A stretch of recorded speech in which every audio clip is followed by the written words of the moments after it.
Good evening, members. Welcome to our visitors.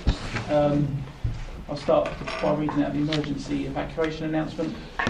In the event of a fire or other emergency, please exit the building in an orderly manner to the assembly point, which is located in the market car park.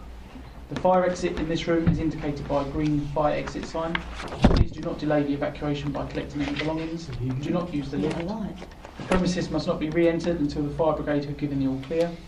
Please note it's against the law to smoke on these premises. Please note this meeting will be audio recorded. Can I just ask everyone if you could just put your phone, turn it off or put it on silent. Thank you very much.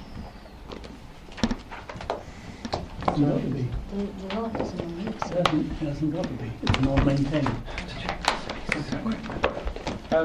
Item number 1 on the agenda, apologies for absence. We've had apologies from Councillor Mrs Lumley, Councillor Mrs Mason, Councillor Mr Mason. We have a substitute member, Councillor Mrs Hoy, for Councillor Mrs Mason. Any other apologies? I don't believe there are. Non-members attending, Councillor Ward. Agenda item number 4, which is minutes of the meeting held on the 3rd of October 2017, which all members should have had circulated to them by email and had a chance to read those.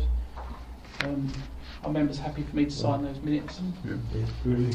Thank you very much. Number 5, agenda item number 5, to receive declarations of interest, including any whipping declarations. Councillor Mr Foy. Non-pecuniary interest, I have a number of clients who are builders or building contractors who would or could use building control services within Rochford, and also we currently have a building or planning application in with the council, and we've been written to by building control to use their services. That's both. So that's saying Councillor Mrs Ward. Councillor Stanley. Non-pecuniary interest, RTC on the planning committee. And that's from me as well. Any other interests? No. Okay. Members, I think all members should be aware, I think. Agenda item number 6, which is sanctuary housing. We obviously got a presentation that was circulated to us, which we all had a chance to have a look at. Unfortunately, Chris Cole, who was from Sanctuary, the head of development, who was due to actually present the slide, the show to us tonight, isn't very well, and it was felt that this item really needed to be presented by him. So we did only find this out late this afternoon, so we haven't had much time to obviously to get the message out first of all to everybody. But we are proposing to just put it back to the December meeting, so it will still go ahead. And I think there will be some feedback to them prior to that meeting in December, just with regards to the presentation that was emailed round to members. Is everyone okay with that? Okay. So, moving on to agenda item number 7, which is the delivery of Rochford District Council's building control services. We've got attending this evening Matthew Thomas, the Assistant Director of Planning and Regeneration, Councillor Ian Ward, the Portfolio Holder for Planning, and Richard Snake, Building Control Team Leader. This is, all members have had the report which has been circulated to them and had a chance to read it. It's an interim report about the progress that's been made in the redesign and the in-house building control services and the arrangements for commercialisation. Now obviously we have had a chance to read the report. I don't know if you can just give us a quick verbal summary of the report, just so that all members have kind of understood it. I know it almost feels like you're repeating what's there, but it just sometimes that's a bit more helpful. Sure. You know, we last met and it was on the 14th of March, so more than 6 months ago. In that time, the last meeting I came, a new structure was proposed for building control that was then put in place, I think on the 1st of May this year. Since that, we have looked to recruit to the team leader post, and Richard came into post. We also had the internal vacancies taken up by existing staff. So one of the assistant building control officers became one of the senior building control officers. The other post was taken up by an internal candidate as well, who has gone to another council since that time. So currently we are carrying 2 vacancies, one senior building control officer and the other one is a building control officer post. Like with the previous report, it has just gone through the different works and functions of the building control service. As you'll be aware, there's the fee earning and the non-fee earning work that takes place.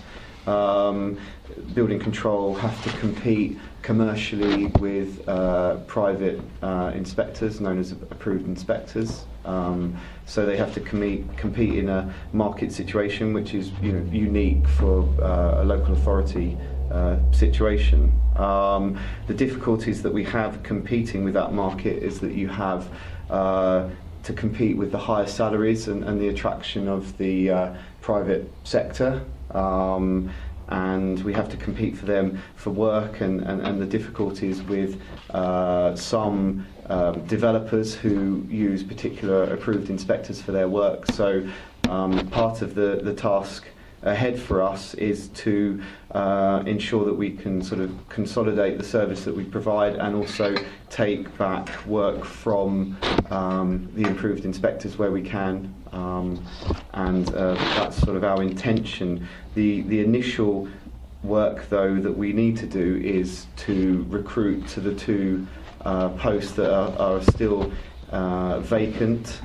We have tried to recruit a number of times to these posts and have been unsuccessful with candidates. One of the problems that's fundamental to building control is a lot of the colleges and universities that provided the accredited courses have not done so for a long period, which means there is now a situation where you haven't got that supply of building control officers available that you would have had maybe sort of 15, 20 years ago. So, Richard particularly is looking at ways that we can look to develop, potentially grow your own, and we wouldn't be doing that in isolation. We'd be looking to other authorities in South Essex and beyond, and in Essex, to start to change that situation, because it's not just Rochford that's experiencing that situation, but we have experienced further difficulties because how our wage structure compares to neighbouring authorities in South Essex and in Essex again. So they're the factors that we need to address and are addressing at the moment to ensure that we do, hopefully by the next time we meet, have full-time posts and no vacancies as far as that service is concerned. In addition, it talks about ways that we will use technology to increase the way that we can be efficient with the service, and that's using sort of remote working, accessing our ICT system to look at plans, approve plans, look at building notices when we do inspections, provide inspections online, and that type of thing. So in general, that's what's sort of been addressed up to this stage. It's basically an interim return to review committee, as was intended, with a further visit to review committee once, hopefully, that we have recruited to these posts. I know that there was an indication previously that the review committee would meet again early next year, but I would suggest that it's more appropriate to give the service sort of at least 6 or 7 months to look to recruit, and then see where we are once we're in place with that, and then that's hopefully embedded in the service. But that's sort of the essence of the report. I don't know if there's anything else to add but... No? Okay, thank you very much. We have obviously had a pre-meeting where we discussed reports, and I know that a few councillors have got some questions to put to you, as have I. But I'll start with Councillor Misthoy, if that's okay. Yeah, thank you, Yep. Chairman, that's fine. So I've got 2 or 3 questions, that's allowed for Matthew, and then I've got one probably for the portfolio holder, Ian, if that's okay. When I'm reading the report, and I take the point that it's an interim report and it's a report to us,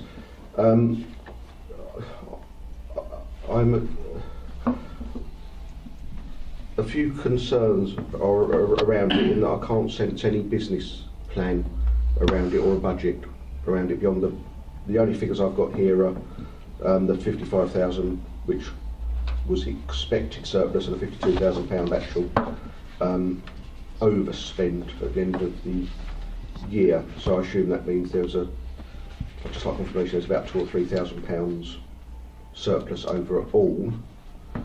But I've got no sense, because we can operate we can, if we choose, operate the fee earning service, but we have to operate the statutory service. I've got no sense from this report how much the actual statutory service would cost, how many people that would take, and how much that would cost overall. If it's an intermittent service or there's regular work we would have to fund there, and how much it would actually cost to do that as a bare bones service, or if we asked Castle Point, Southend, Chelmsford to do that for us, how much that would cost, and then to arrive at a figure of. And this is where I have real difficulty. I've got no sense that we've gone out there to test the market to see what work we could get in, and what would be our USP compared to other approved inspectors. I can't get that from this report, and it doesn't give me the sense it's being done. And also so that's really, it's probably quite a broad question. And also, I am aware of from what my clients say to me and what other people say to me about the reputation of building control, which is presumably a staffing one, because they will say, in the old days you used to say, can you come and look at this, and they'll turn up the next day or the day after. That's fine. Now it could be weeks and weeks before anyone turns up, which is costing them lots of money because they can't then proceed with their work. So it's recognised in here. Is that purely a manpower thing, and how long would that take post-recruitment to put that right, would you say? Well, I'll probably take the second question. I'll probably refer to Richard for a bit of information and way forward, I suppose, as far as a business case for the first question. But in relation to reputation, as you know, the service has been restructured, and we discussed that in the March review committee. And we have had times, and through sickness, long-term sickness, and through losing various posts, we were down to 2 officers at one time because of the difficulties. So that created, a difficult situation for the amount of work that was required, and to do the site inspections and to process the plans. It was a difficult situation, and that's what your friends who are builders may have experienced. I'm not aware that it would have taken 2 or 3 weeks. I mean, for a building control service, generally a client calls up and the building control service would look to either on the day or the next day come down and do a site inspection, and that has been the case for Rochford. As I say, there was a period where it did experience difficulties, but that is because of the situation with the recruitment or lack of staff available to carry out that function. I don't know if, Richard, you want to add to that? Well, I think that was the case, but it was, when I started, the case that people were booking inspections and they were limiting them to a number per day, which meant that they rolled over.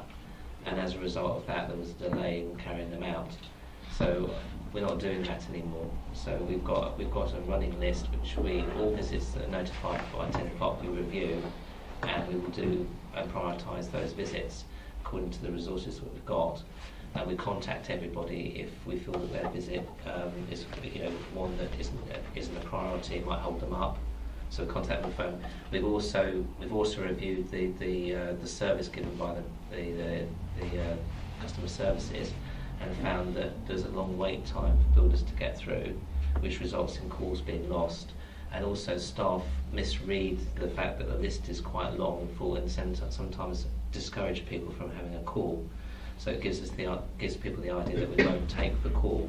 So what we've done is we've gone to our national body and gone to their phone app, which is now being used by Southend as well, where you can book it online, which comes through to an email. So that we're looking at that, and we're trying to resolve that issue. And that's moving forward. That's been quite successful. We did 17 calls today with 2 staff. That's quite a heavy workload for people, but they've all been done today. The fee earning and the non-fee earning thing is slightly more complicated in that all of the service is statutory, but some of the elements we can charge for and some of them we can't. So I'll give you an example. So if we go out on site and we do a statutory inspection of foundations and we pass them, that's fee earning. If we can't pass them and then we have to go back again, that's non-fee earning. So it's slightly more complicated than it appears from the report.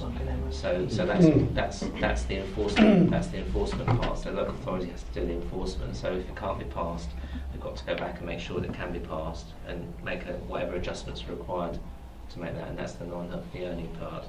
And we run a split on the account to what is non-fee and what is fee earning, so that we know how much income we need to cover the fee earning part of the work. So am I right in thinking then that eventually all projects, individual things, become fee earning? No. Right, so if you went out and you weren't able to pass them, you're saying that's not fee earning, and you would have to go back? Yes, But and if that has to be recorded as non-fee earning. Okay, but then if you go back and you pass them, that's fee earning? No, it's non-fee earning because you had to carry out the enforcement action to get it right. Okay. So there's a set of guidance which is in the report, which we can make available to the member if required, for the SIT for guidance, and it tells you exactly what you can charge for and what you can't charge for. So does that, on that basis, would it be for the benefit of the builder or Yes. whoever to actually have it fail, so you would then enforce it and they wouldn't have to pay? No, it doesn't work like that. Right, because that's how it came across to Well, I me. was going to say that's exactly my. I was thinking if I was a builder, that's what I'd do. We collect the fee to cover the non-fee earning part. The expectation when we go to site is that it will be passed. So we give advice and support Right. to the builder to get it right first time. So you're talking about something where there has been a fee, so the fee would have been paid already, If the fee inspection needs you've to gone pay to on the first inspect. visit, yeah, and then it would have been failed, but then the subsequent visit wouldn't be charged, no. because that's enforcement. It's not charged in terms of the accounting procedures that are set by SITFA. Yes. So it can't be, that cost of that can't be recovered. Yes. It has to be recovered from the council, not from the fee. Yes. But your original fee might incorporate an expectation that X percentage might have a follow-up, presumably. Of course, of course, we try to recover as much as we can for you from the fee, and that's why you will find that our fees look expensive, but sometimes in an area where the builders are not very competent or not very confident, then you may have to give more support and spend more time. How would that differ from what on this report called it approved inspectors, i.e. the private sector? Right. Well, the approved, How would they work differently to us? How the approved inspector works is that they will only carry out the building control function. They won't do anything else for the council, in terms of planning enforcement or looking at anything else. So they will price the job per visit, whatever they will do, and they will recover that cost. They are more expensive than us. And then but then if they have to pass or fail, They can't. they can't. So it's all No. down to us. Well, Is what you're saying. how the system works is they cannot enforce the building regulations. Mm. So if they go to site and they find that over a period of time the builder is not complying Yes. with the thing, they are legally obliged to hand the work back to us for enforcement. right. Yeah. And then from and at that point we can't charge. No, on the enforcement, it reverts to us, and we can't charge if it comes out of a non-fee and earning account. Right. Okay. That's. Yeah. I understand the issues there. But it's a little bit more So- complicated than that. Yeah. Yeah, that's a simplified version. Yes, I get that. absolutely. I've got that. So that gives a rundown, but it still comes back to a business plan. Is there a business plan of what the expectation is, what percentage of the market we can aim for, what if we did get the staff, how long it would take them to bed in, and then what how much our growth should be? Is it just to get back to the £55,000 surplus, or are you expecting more than that? And what would we deem failure? Well, at the moment, the current fee earning recovery is set at about 241, isn't it? 241,000.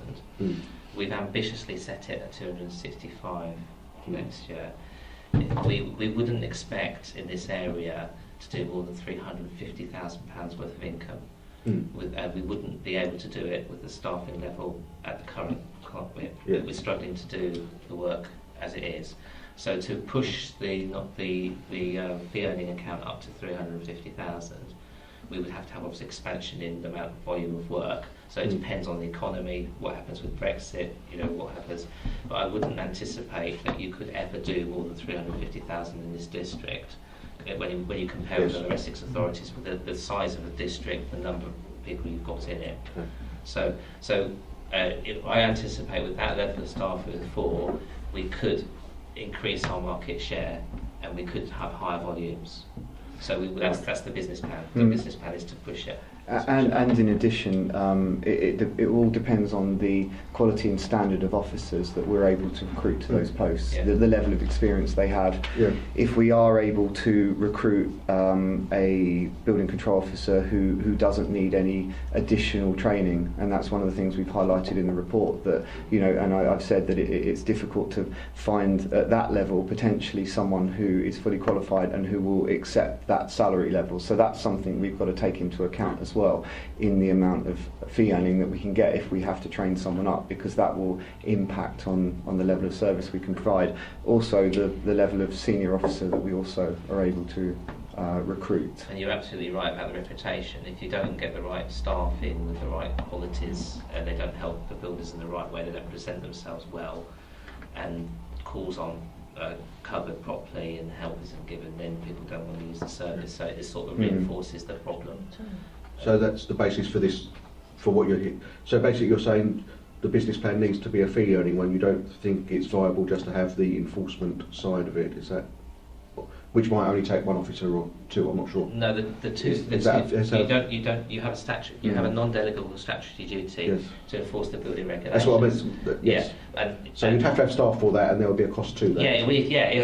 Ultimately, yes. So you could end up if you let the fee earning side of it wane, you could ultimately end up with more cost. And we did mention that in the report. Yes. You become a burden to the council. It's mentioned in a roundabout way, I think, but you are saying it is not a viable option. Is that what you're saying? The two are intrinsically linked.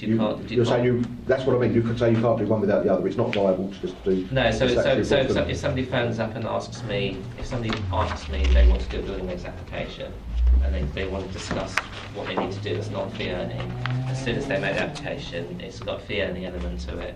As soon as the job starts to go wrong, and I need to pull it round, and I've been more than once, then it's a non-fee earning. So it's all part of the function. But if you wish to write to me and ask me for more full explanation, I can certainly do that. It's okay. You've answered the questions I've asked. There are questions for certain reasons. I've asked for building control to come here for about 6 years, I think. Right. Just one more question then, which is to Ian, if that's okay, Ian. If I can. Councillor Ward. I just wondered, as a portfolio holder, if you feel that how long it's possible to endorse a profit or a deficit in building control. It goes on with the budget, which you've seen and approved, presumably. How long would you expect this to go on for, and how long would you be happy to? Well, as far as I think has been explained, it all mixes in together with regard to that which is statutory. Our statutory needs, and that's what we need to be as fee earning. We do need to take on more staff. We do need to be able to cope better with what we've got, and I think that's the important factor. We are looking. Obviously, it's a fiercely competitive market in regards to this, and there's a huge shortage, and that's the biggest problem that we've talked about in regards to how we're going to go forward with building control.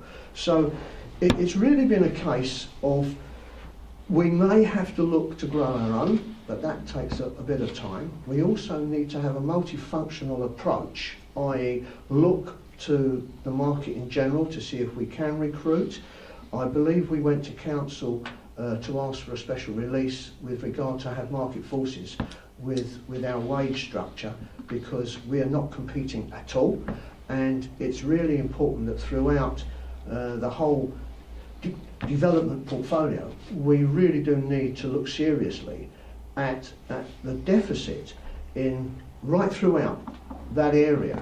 So it's been a case that I believe it is a valid form of income for the council, and I believe we need to ensure that our budgets are directed in a way where it will actually work and will actually make money. But yes, obviously it will take time, and that time is dependent on our recruitment, how well we get on. As I say, Matthew, we've discussed this, we're going to look to another 6 or 7 months on our recruitment. We've got Richard in place, which is a big plus, I think, for the council. He's extremely experienced, he has a lot of knowledge in regards to that, and you know, we've looked at where we can take on young guys who may be interested. You know, I think it's what's the level of development we were looking at? 3. Level 3. Level B- 3. BTEC level 3. BTEC 3. Yeah. So there is the possibility of taking on guys to grow your own who have got a wee bit of nous. They don't particularly want to be working on the tools, but they do have a good idea of building and such like, and want to go down a different route where they have experience. They do know through maybe their apprenticeships working on the sites that they do have a knowledge, and then they can bring that knowledge into building control, and we can grow them on. So to stop by I'll get that, and Well, that's what you- I understand that. It was really about whether or not, how long you think it would be acceptable for a deficit, or do you think Yeah. a smaller deficit might be acceptable if it's not a big deficit, really? I can see where you're coming from on this. I mean, just on here in 10.1, bearing in mind that this report goes around, people put things Yes. into it that sometimes they. It says here, doesn't it, that it's overspent. Yeah, it's not a deficit. It's a 3,000 surplus. Yeah, but it's due to agency staffing. Yeah. Right. So so I thought somebody might ask that. So I did have a look. And again, what you need to look at is in quartile 2 figures when they come out. Then that will show you what that overspend is. So what I've done since I started is taken steps to reduce that overspend on agency staffing. So what it's saying in the report is that overspend is due to they're £40 to £50 an hour for these people. So we've reduced their expenditure on that. So this is not an official figure, but I had a quick look today to see what it was in quartile 2. It's come down to 43. So, in answer to your question, I will not tolerate an overspend on the budget. It will have to be managed, so the staffing costs will have to be managed in terms of the earning account. It's probably just worth adding, just as a final point, on the CIFA guidance, we can carry a surplus or such over a 3-year period, so that's able to take account of the ebbs and flows that may occur I think to the that's service, and important. particularly when Yeah. you have to use agency staff for a period, which we have. So It's got to be fee self-financing on the fee earning element over a rolling 3-year period. So if we go into deficit, then we would have to take measures to bring it back into surplus. If it goes into surplus, then we would have to look at the charges that we're making because we've accumulated too much money into it. Thank you. I'll let someone else ask question. Thank you. Members, I did write a very relaxed list of kind of an order that people were asking questions. The next person I got down is Councillor Hookway. I don't know. Well, I think probably a lot of what I was going to ask has pretty much been covered in what Councillor Hoy's already asked. So I don't think there's anything really I can add to it. Okay. I had Councillor Gooding. I think you can just ask a bit more about the technology side of it. Yeah, you mentioned the IT development, and I know that you've got an app. Could you tell us how that would work in practice? Right. So Because there's not much mention of that. no, in the report. because I only got my phone a couple of weeks ago. So It seems like quite a good. Yeah. So essentially, as Councillor said, that people can't get through on the phone. or they have difficulty accessing the service.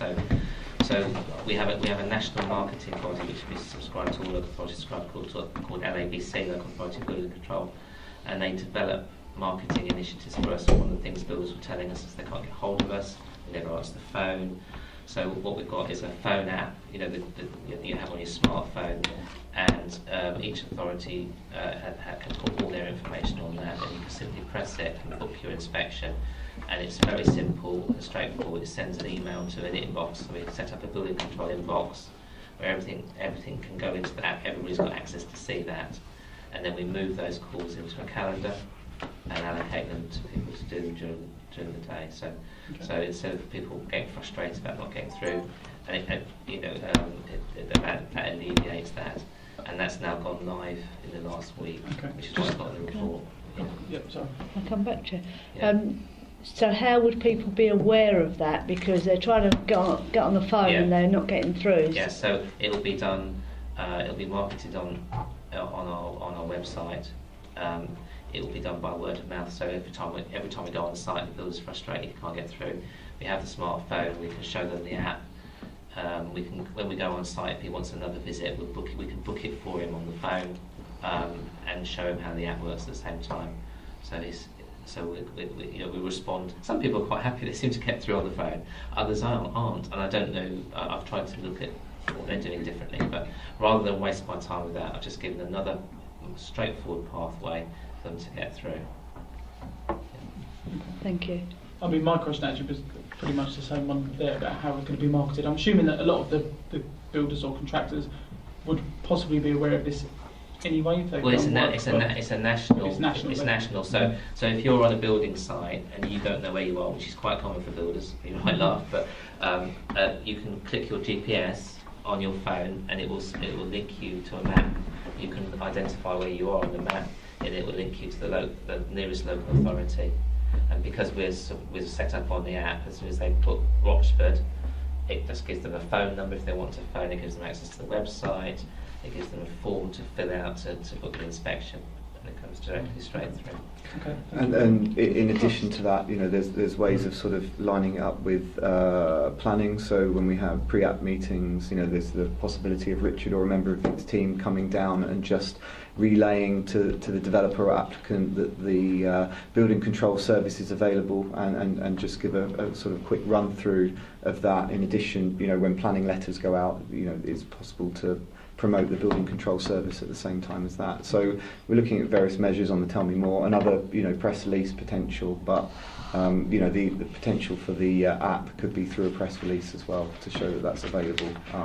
And if we're sinking in builders who are in the Southend area, Rochford area, become familiar with that app, you know, it may spread through South Essex, but at least it's something that will be familiar to the builders who use this area. So yeah, I'll also go to the Essex Building Surveyors Association meetings once a month to see what's happening in the other parts of Essex. Okay, thank you very much. I've got Councillor Stanley next. Thank you, Chairman. My concerns are twofold, really. I've heard several speakers talk about how you're trying to recruit. I haven't heard just what for and what are your findings so far of where you are missing work as it is, using the managers or using the people that you've got already. It doesn't.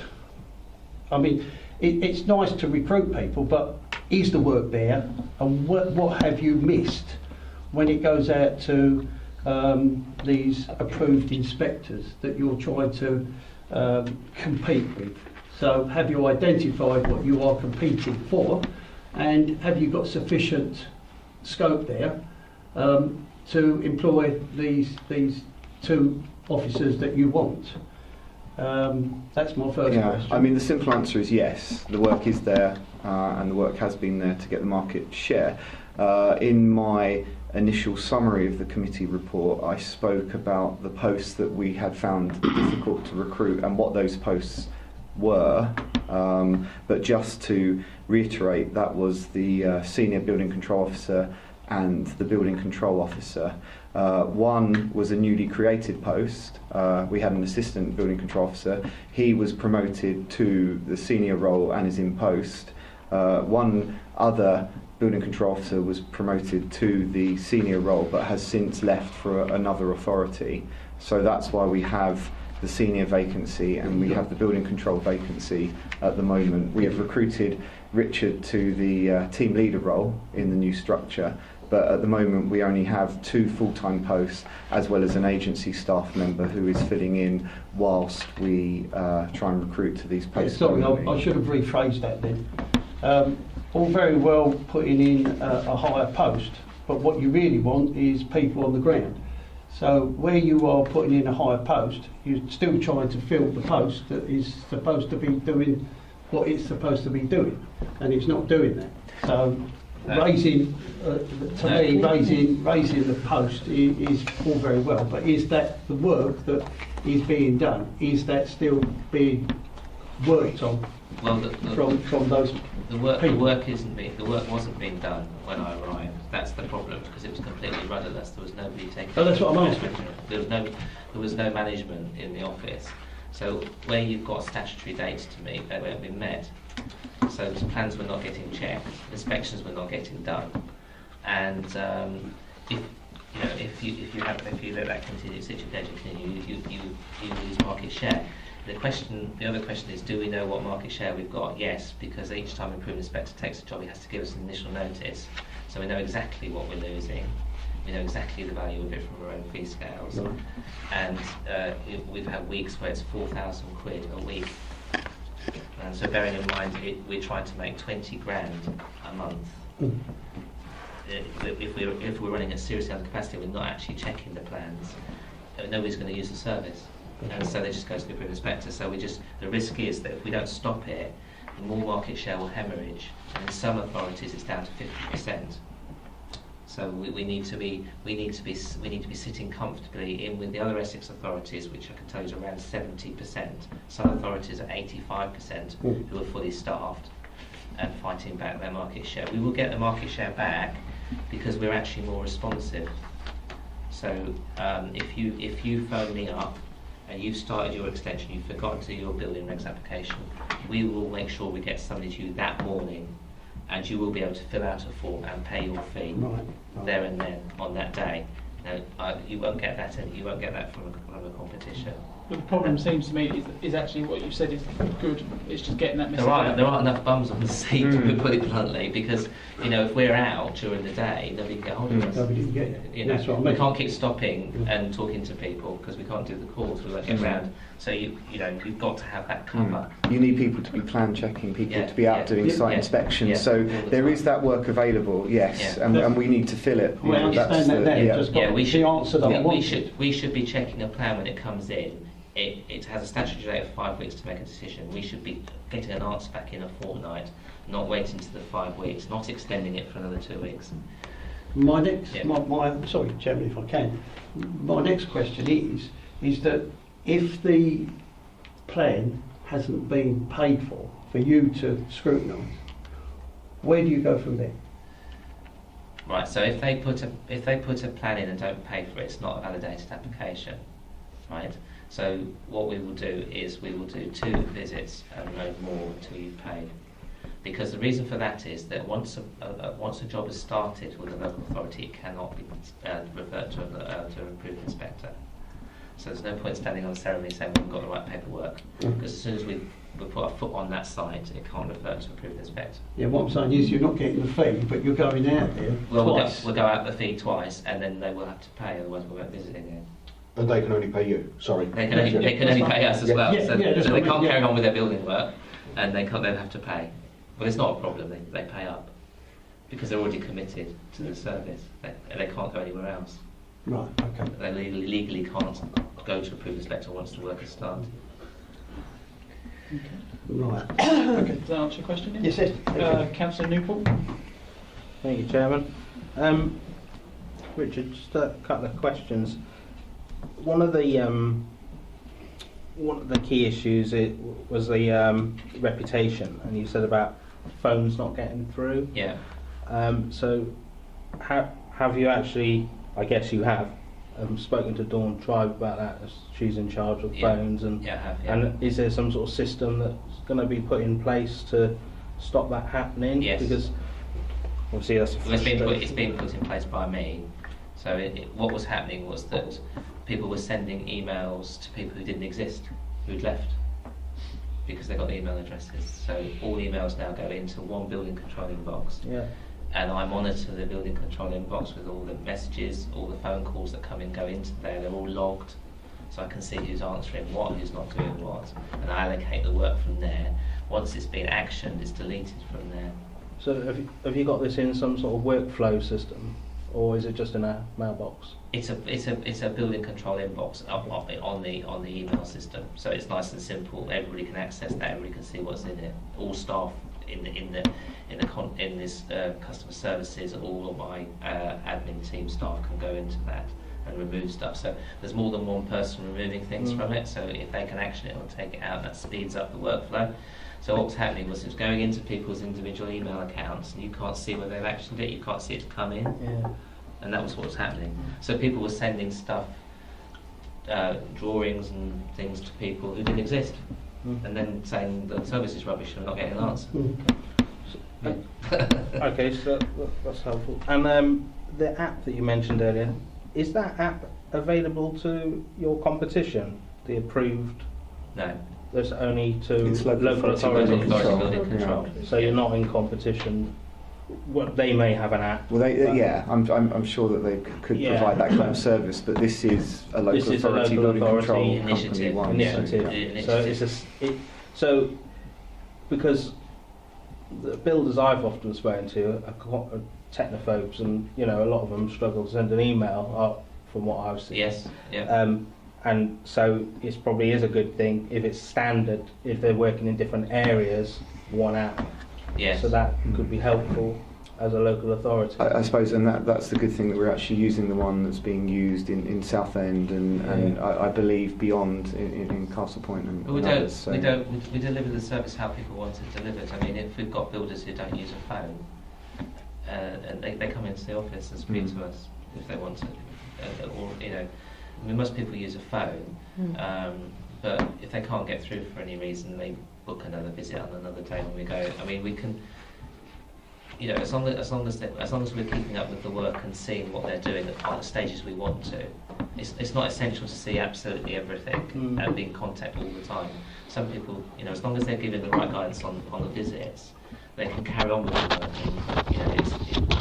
and it can be checked, as we go along. And just building on this reputation sort of idea, if you like, do I say the clients, do they have an expectation? Is there, do you have a customer charter, if you like, that they will be responded to within X amount of time?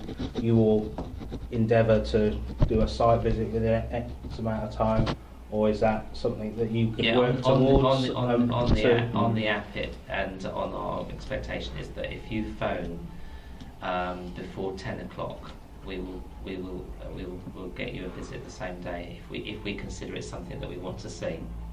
Bearing in mind you could ask for something we don't need to see. So we will always go back to people if we think that we need to see it at a later stage, or they need to develop the work a bit more before we go. So I think that's pretty good. I think if you phone anybody and try and get a visit the same day up to 10 o'clock, and bearing in mind we've got to review all those files, take them all out and go to those sites, I think that's pretty good. And what the expectation is that we give a list of visits that we're intending to do out in the paperwork, and our expectation is that customers will contact us and make sure those visits are being carried out and their builders having their work checked on. So it's not our responsibility to comply with the building regulations or make sure that the visits are done. It's the owner and the builders. So if they fail to call us in or they don't contact us enough, that they have to take responsibility for not having the work seen. But the whole point is to make it as accessible as possible. But so as a local authority, do you beat the competitor, if you like. Yes. And they Yes. don't do same day visits. That's the issue with That's the- approved inspectors. That's why we're competing on that particular Yeah, market. so that is that is really your That's the unique plus selling point of That's yeah. the local bit, and that's the bit that we do locally. We also do partnerships with our authorities where they check the plans and we do the local inspections, and they stick with the same partner. So there's various other schemes within the LABC. I'll encourage members to have a look at the LABC website and see what we've set up nationally and which we buy into. And as we, hopefully get to a full running, efficient service, there's then possibilities that we can look at with our neighbouring authorities about how we function, as a collective, particularly, with Southend and others, to improve that service, that we provide. There is a set of building control performance indicators as well that we need to do, but we're not in a position to produce the data for it because we're not functioning properly. Yeah. Okay, thank you. Thank you. Councillor Shaw. Oh, thank you, Mr. Chairman. Well, Richard, you're saying about this app you've got, and Yeah. you're going to get people to come in a lot quicker, or the applications come in a lot quicker to you. But isn't that a bit of a double-edged sword because you haven't got the staff to look at them? The apps for the inspection visits. Yeah. So if you've got a lot coming in through from the app, Yes. but then you're saying to us you haven't got enough staff. That's so right. Why that having that app? Why that cause you having more work? Yes. Well, it does. What we do is we manage the calls, so we get more calls than we can do. So what we'll do is say we've got 25 calls and we can only do 15. Then we'll look at them and assess them and decide which ones need to be prioritised. So you prioritise them. Put them to the top of the list. Contact those other people, see if they need that visit that day. Move it on, and then if it's a visit that is really not essential, say floor insulation or something like that, and they've got people waiting, a member made over here, and it's holding them up, we might say to them, well, can you take a photograph of the floor insulation and email it to me so your screeders can carry on with the floor insulation. So we'll field those calls, we'll manage them, we'll manage the expectation of the builder so it doesn't get held up. It's all about keeping the building work going, Right. because from a business point of view, the faster they get through the jobs, the more jobs I get coming through my door, so the more fee income I get. So there's no need that anybody who thinks about holding builders up in terms of the business of it's not going to work because you're going to slow down your income stream. A key element is that risk assessment and prioritising those jobs that definitely need an inspection, as Richard said, those that don't. So we have people telling us where the work is, and we have to decide what we need to see to make sure that building complies at the end. So we can't see every single element of it, and some of the people will tell us all sorts of things that they want to be looked at, and sometimes people want just a bit of reassurance, a bit of advice, and that can be given over the phone rather than spending time in the visit. Right. Thank you. That makes sense. I've only got one more member that's indicated to ask questions. Councillor Moon. Yeah, you mentioned getting more access, mobile access, to the planning system and to documentation. I mean, we've got ICT improvements coming in.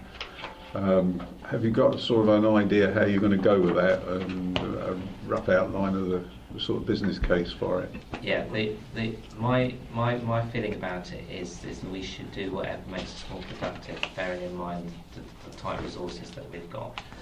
And there are various systems which are linked to IDOCS and various other programs, but they've yet to be developed to a stage where we can have access to all of the information we need clearly. So if you take, for example, an A1 drawing, which you need, if you reduce it to tablet size, the productivity issue, trying to read that and resolve the information from it, the quality of light on the site, the fact you're on a building site, it doesn't lend itself to it. What does lend itself to it is more of the record keeping and the inspections, so where you might have drop-down menus, where you might pick out things and speed up the recording of your visits. Because if you work out 5 minutes a visit in terms of doing your record keeping, and you've got 8 visits, it's 40 minutes. So if you can reduce that, and then it also means that other people can view those records So if you don't come back to the office because it's more economical to take a run back to your home base, then if you're not coming in the following day and you've got paper with you, nobody can see the visits that you've made or the notes you've made. Whereas if you make that electronic, you can actually see that. But the problem we've got is that the size of the information in terms of the drawings and the volume of drawings that you need for quite a complex building doesn't lend itself to a small device. So we've yet to explore that and work out. Yeah, you can put it on, but you can't. The speed of looking at a drawing and scanning over it with experience is much quicker. That's what I'm saying. So it's really that productivity issue. So in selecting any changes, we've got to maintain the productivity, because otherwise we'll be, doing less in terms of the workflow. Yeah. Okay. Thanks. Thank you very much. Thank you, members. There are a couple of recommendations to note. The first is to note the progress made in the redesign of the in-house building control service and the arrangements for commercialisation. Our members happy to note that. I think that's fairly straightforward. The second one is to note that the training budget will need to be approved for apprentices and graduate trainees, and that a package of retention and recruitment is essential for there to be any possibility of recruiting experienced and more qualified staff. I don't think that members will have an issue noting that. I have to say it confuses me a little bit why we're being asked to note that. I think it's just, I suppose it was part of acknowledgement that we may not have to go down that route, but there's the potential that we may have to if we cannot recruit through the process that we want to get qualified members of staff, and that's in the senior and building control officer role. So there is a possibility that we may have to look at recruitment process, but going through trainee recruitment, which has additional potential budget implications. I think it was just highlighting that. Okay. I think Councillor Stanley. Can I just ask you, how long has the recruitment been has been advertised? And if we're not getting that recruitment that you specifically want, whether it be monetary wise or whatever, where do you see it? I mean, I don't know how long it's been going on for, but if it's been going on for several months, then where do you find where to go next? Well, I suppose that's why, and it was agreed at full council that there's potential to look at market supplements to recruit to hard to recruit posts if you have a business case, and part of that business case is demonstrating that you have tried to recruit to that post a number of times, and we have for that. And since I've been in post, which was 31st of October last year, we have tried to recruit to these posts since the restructure of it was put in place, which was the 1st of May. So we have attempted since the 1st of May to recruit to these posts, and have been unsuccessful with every form of trade magazine, website, etc. But we've also looked at the benchmarking of the posts, and they were, and the restructure has assisted that, but they are still below the level of equivalent posts at neighbouring authorities that we are competing with. So where do you find yourself to go? So we will be putting a business case together for a market supplement for these posts, right. And if that is agreed, then we hope that will make us competitive with our neighbouring authorities and be able to recruit to these posts. So that is the next stage, and hopefully when we come back to you next, we'll be able to say that we were successful with that process. Okay. Councillor Hoyle, I think was it a question about the recommendation? Or? Yes, it is. It's not a question about the. I think recommendation 2 is something we probably don't need to do. I'd be uncomfortable doing it. I think it's virtually saying that it doesn't say it, but to my mind, it feels like I'm virtually recommending the budget effectively by the noting of it. And I think it says it in the report anyway. So by the fact we're noting the report, we're noting the problems around recruitment and what may happen. So okay, and members in agreement with that, I think. That's kind of, and also I think it should be pointed out, because I think this was originally due to come back in February, which I think by all accounts is too soon. So I think members, I think you want to advise that we make a recommendation that actually this is put back to, I think we kind of just probably said June, which obviously is the next municipal year, but it can be a recommendation that we do that. But I think before that is probably going to be too soon. I think so, by February for definite, because by the time that we've looked to put the business case in place, then the next review committee would be writing the report in January. So we've only got December, and it just doesn't give opportunity to even have recruited to those posts. So there probably wouldn't be much more to report than we've actually reported at this session today. So members in agreement with that? To take it off.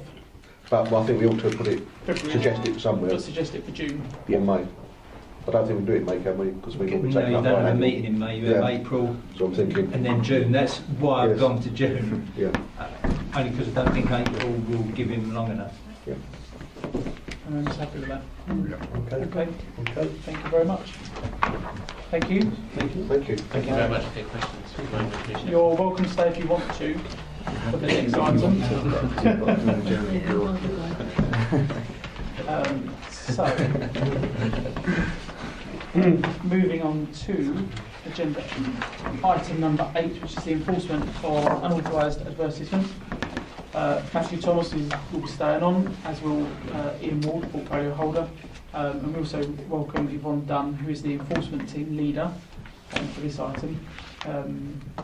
This is a recommendation, and it comes from a member recommendation, and it's to note the approach that has been taken by officers in relation to advertisements and their interrelationship with the work, jurisdiction and responsibilities of Essex Highways. All members should have had the report and had a chance to review that. Again, I don't know, would it be yourself? Well, I If you could just quickly literally again run through, just a general, So the report looks at the outline of enforcement powers available to the authority. There's a particular emphasis, I think, that came out of a previous meeting in relation to A-board adverts and what the powers are available to the authority as Rochford District Council, and what's available to the authority in conjunction with the Highways Authority to deal with these issues. In addition, I think there was reference made to the projects that took place earlier in the year against unauthorised advertisements, and what actions have taken place, and what potential future actions could take place if it was possible to do this in the future. The report sort of outlines the acts and the process of prosecution that's available to the authority in relation to adverts and A-boards, and it's noted it's a slightly different process that the Highways Authority have available to them when they take action, but theirs has a slightly different emphasis on why they would be removing these adverts compared to what the local authority would have available. It's noted in the report that there's a certain level of tolerance in relation to A-boards that Essex Highways have taken, and there's guidance in relation to that toleration, and that's detailed in the report as such as what various businesses can put on the public highway as long as they adhere to a number of conditions of the Highways Authority.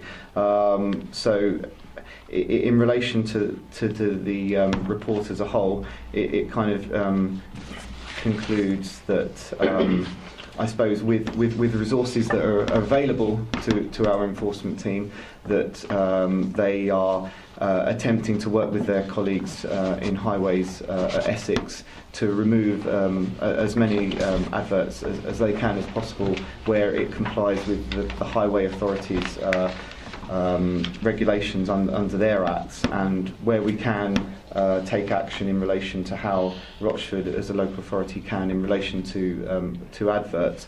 But there's only a certain, I suppose, there is a balance to be made between the other functions and actions that our enforcement team have to take with the size of the enforcement team that we have, and have to balance dealing with enforcement of A-boards and unauthorised adverts in relation to other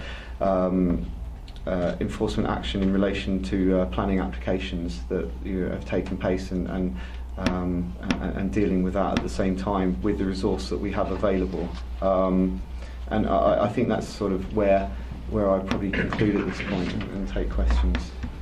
Okay, thank you very much. I'll open up to other members in a moment. I wouldn't usually start by asking a question or raising a point myself, but on this occasion I will. I think, for me, as a member of the public, a member of this council, and a member of Rayleigh Town Council as well, which I have declared, I think one of the biggest challenges in this area, on this topic, is perception. And very often that's the case when it comes to things like crime and everything else. Figures might be low, but it's the perception. And I think the issue here is the perception that enforcement isn't being taken seriously, and also the perception is that the enforcement team is significantly below the numbers it should be in order to deal with the amount of issues there are. It's difficult to tackle a perception issue. I do appreciate that, but comment on that. I mean, as far as resources are concerned, yes, the perception might be correct that enforcement is a difficult function in planning, and it's readily contacted. It's one that. The resources available at different authorities, particularly in South Essex, available to them is markedly different, and we only have 2 officers available to carry out that function, which does restrict us when you think of the other roles and functions that have to be taken within an enforcement team, and that's preparing for public inquiries, hearings, the other side of public interest as far as enforcement is concerned, related to matters that are different to the enforcement of adverts. So, as I said sort of previously, it is that balance that you have to take, particularly when you only have a very small team to carry out that function. If we did have additional resource, and we have tested additional resource because we did have a bit of funding available to help the enforcement team clear cases and compliance, and we had that during August, and that did provide some additional scope, and some of those factors that may have not been able to been addressed previously by the enforcement team was able to be enforced, and it did make a significant difference to the team having that additional resource, even though it was a part-time resource. It did allow that function to operate better and address other issues that may have not been able to address previously, and that could relate to the enforcement of adverts, A-boards, etc., and liaising with our colleagues at Essex to carry out some of those functions that Essex are unable to, but have agreed that we can do for them on occasion. So yes, that additional resource always helps, but there's no permanent funding for that additional resource. We've tested it; it did work very well, but unfortunately, at the moment, there's not a growth item that would allow us. If that perception that this department is significantly understaffed and seemingly unable to cope with the amount of enforcement cases there are, that this issue will only get worse? Because I think it seems that from the public's opinion is that if they want to put up an advert that would be subject to an enforcement order, it's not going to be dealt with. I suppose it's prioritising, but yeah. I'll pick up on that point.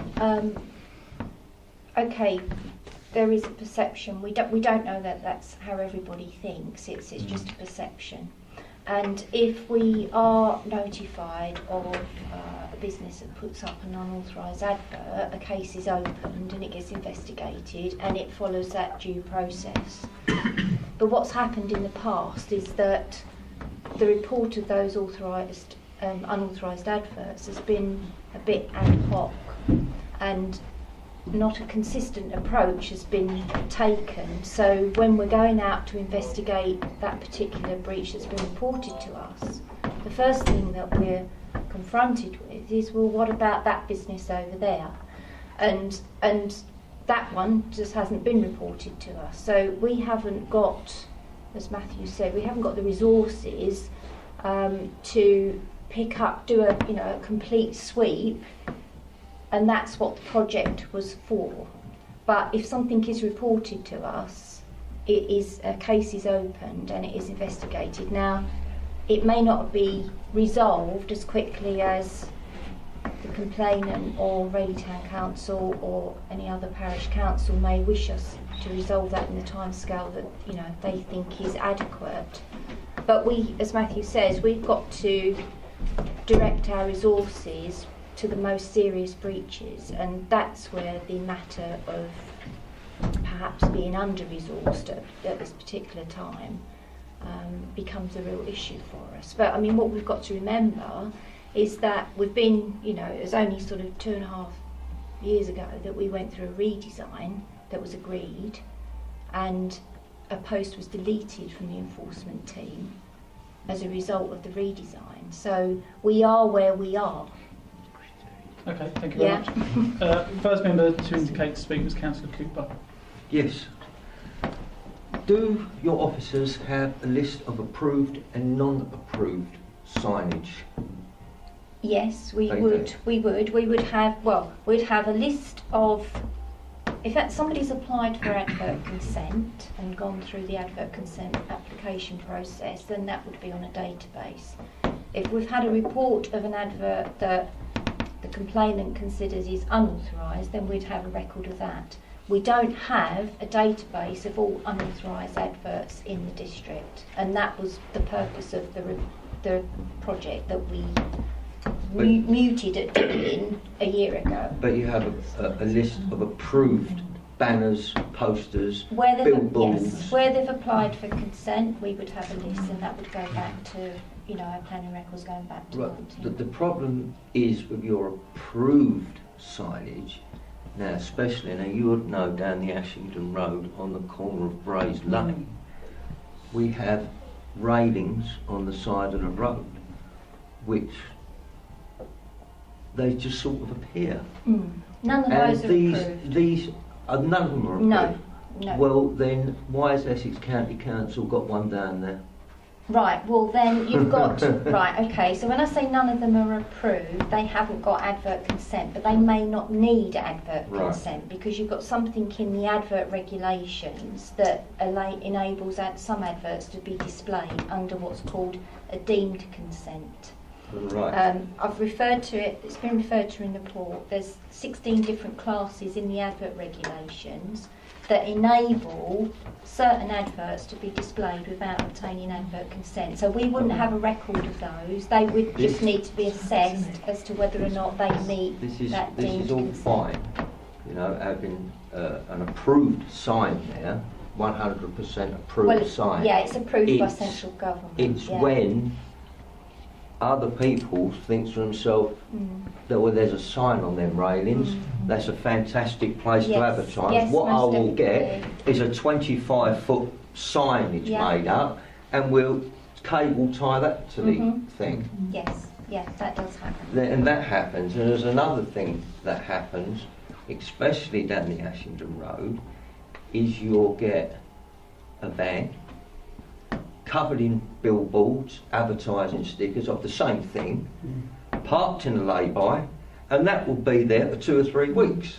Is that approved or not approved? Right, well then that's on the highway. Mm. Okay, so that's a matter for the highway authority. That's not for us. Well, I've Yeah. reported this a million times Yeah. to the Highways Authority, and it's they just pass the buck. The one there, it's not our own, it's parking, it's this, that, and the other. Yeah, well, I mean, a vehicle can be parked in a lay-by, okay?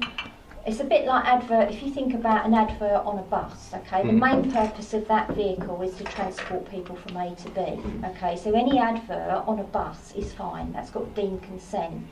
If a vehicle's being parked in a lay-by, specifically to display the advert, then that's different, okay? And that would need consent, okay? Because it's got no deemed consent. But because it's on the highway, it's a matter for the Highway Authority. Now, the Highway Authority, I've spoken to them recently, the Highway Authority have said that if something is reported to them as an obstruction on the highway, on their online reporting, they've got highway inspectors that will go out and make an assessment. But Essex County Council are under the same resource constraints as what we are. So they will have to prioritise as to their criteria is it a highway safety issue? Yeah, not that it's affecting amenity or you just don't like it, that it's there. So they've got a different criteria and filter that they're going, when they go out to check something, that they're looking at. And again, they would have to prioritise them. Yes, as long as it's not causing obstruction. It's highway safety, that's what they're looking at. So if it's distracting drivers, which it could well be, because if you're meant to be focused on driving down the road and then you're looking at what that advert's saying, then that would probably tip them off. This is a can of worms that have been opened. Or if it's sight lines or anything like It's that. just going to go on and on and on, isn't it? So I think we've established that's not really your remit. No. Councillor Cooper, was that? Yeah, no, answer your first I'm question? fine with that answer because, this is just opened a can of worms up for everybody, to put signs up and hope for the best that they don't get caught because I can't see what's the deterrent is. Yeah, I mean, on occasion, if we're out, if we're in that area, then it is a highways issue. But as I said in the report, if we're in the area and we've got the time, we will snip those banners down off of Braes Lane, and we've done it before. But they're getting quite clever. Of course they are. Yeah, and they're making them bigger and on really rigid card that I can't get into my car. So, so it really, we have to then rely more on the Highway Authority. And we report ourselves online to the Highway Authority, and we pin, because it's quite a useful tool that they've got. You can actually pin on the map exactly where I know some councillors have actually used the system themselves. One more question, sorry. Is there a financial penalty for putting up the posters? I'm not sure what the Highway Authority will do, But what about but we district? can't take action. Although we will go along and take the posters down or the banners down, we're sort of doing it under the Highway Authority's legislation. We can't enforce under the Highway Authority's legislation. We can only enforce under the Town and Country Planning Act. Where we can fine. Yeah. Yeah, so Financial it penalties, just needs a so- lot more work going Yeah. into this, really, doesn't Yeah. it? Yeah, yeah. Thank you. Okay. Councillor Newport. Hi everyone. Hello. I'm surprised you're still working and not off with stress. So Matthew, you said that the district do some work under Essex County Council under their.